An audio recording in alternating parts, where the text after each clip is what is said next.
चाहे गर्मी हो, चाहे बरसात हो, चाहे सर्दी हो, चाहे रात हो, चाहे किसी भी मौसम हो, हम अगर आज सुरक्षित हैं और यहाँ पर अपना जीवन यापन कर रहे हैं, वो भी सुरक्षापूर्ण ढंग से जीवन यापन कर रहे हैं, तो उसका श्रेय पूरा जाता है हमारे देश के जवानों को जाता है।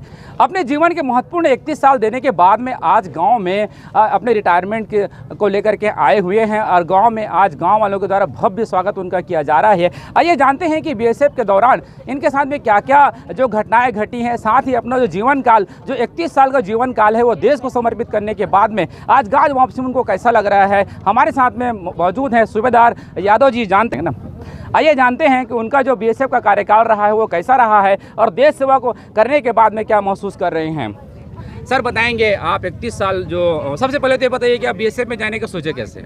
मैं एक मतलब शुरू से ही मैं पढ़ाई से ही मैं अपना देश सेवा के लिए जाने के लिए बहुत इच्छुक था।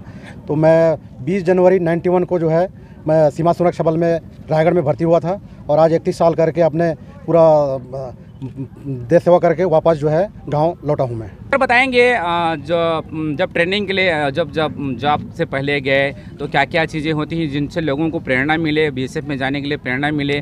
जैसे आप पहले गए तो क्या क्या चीज़ का प्रिपरेशन किए थे तो आज के जो युवा हैं उनको आपसे प्रेरणा मिले। सबसे पहले तो मतलब वहाँ जाने के लिए अपना फिजिकल फिट जो बहुत ज़रूरी है, तो इसलिए जो अपना मतलब दौड़ वगैरह काफ़ी उसमें ट्रेनिंग की ज़रूरत पड़ती है। आज के दौर में मतलब बहुत ज़्यादा उसमें कठिन भर्ती होता है, तो इसलिए सबसे पहले उनको फिजिकल फिटनेस उनको बहुत ज़रूरी होता है। कहाँ कहाँ आपकी पोस्टिंग रही है? मेरा भारत पाकिस्तान बॉर्डर में, उसके बांग्लादेश बॉर्डर में और पूरा इधर अपना गुजरात, जम्मू कश्मीर, पंजाब और CI ऑप्स जहाँ अपना नक्सलाइट इलाका ANO में, ये पूरे जगह ड्यूटी था मेरा। कैसा फील होता है जब आप देश सेवा के लिए जाते हैं, आप गन पकड़ते हैं, उधर से गोलियां चलती हैं, आपको इधर से जवाबी फायर करना है, तो आपको उस समय क्या महसूस होता है कि क्या फीलिंग रहता है उस समय? देश के लिए बहुत अच्छा फीलिंग रहता है। हम मतलब अपने जान को भी कुर्बान करने के लिए हम वहाँ तत्पर रहते हैं। ऐसी किसी प्रकार का कोई नहीं रहता कि हमको डर या भय रहता है। हम अपने जान को भी न्यौछावर करने के लिए तैयार रहते हैं पूरे। तो मैं ये जानना चाहूँगा सर कि ऐसा कुछ मोमेंट जहाँ पे लगा हो कि ये मेरे जीवन का सबसे महत्वपूर्ण क्षण था और ये मोमेंट और दोबारा नहीं मिलेगा।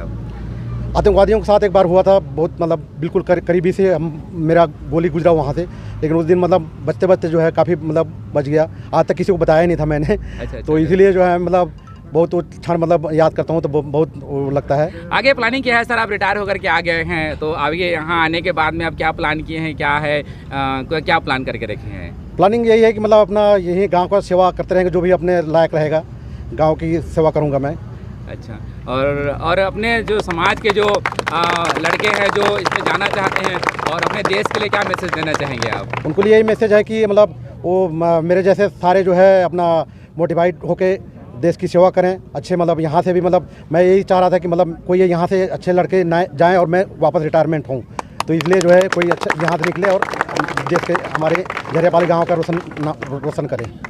निश्चित तौर पर कह सकते हैं कि अगर आप बीएसएफ में जाते हैं और सेना में जाते हैं तो कहीं ना कहीं जो देशभक्ति का जज्बा होता है, जो देश के लिए मर मिटने का जज्बा होता है, वह स्वयं भी आ जाता है। लेकिन इंपॉर्टेंट चीज़ ये होता है कि आपको उसके लिए बचपन से ही तैयारी करना पड़ता है। बीएसएफ में जाना हो चाहे सेना में जाना हो, उसके लिए आपको मन को प्रिपरेशन शुरू से करना पड़ता है। साथ ही अपने परिवार, अपना घर, समाज सारा छोड़ करके आप देशभक्ति की सेवा करने के लिए जाते हैं। ये देशभक्ति की सेवा करके 31 साल का जो समय है गुजार करके आज झरियापाली गाँव वापस आए हैं। निश्चित तौर पर कहीं ना कहीं गाँव में उत्सव का माहौल है, लेकिन कहीं ना कहीं जो सेवा है 31 साल का सेवा के बाद में अगर आप आते हैं तो कहीं ना कहीं एक खालीपन सा महसूस रहेगा। लेकिन उस खालीपन को महसूस को भरने के लिए यहाँ पर गांव में रह करके गांव की सेवा करने के जो चाहत रखते हैं, ये एक सैनिक की पहचान होती है। निश्चित तौर पर मैं समर चौहान, कैमरामैन गुंजा के साथ में।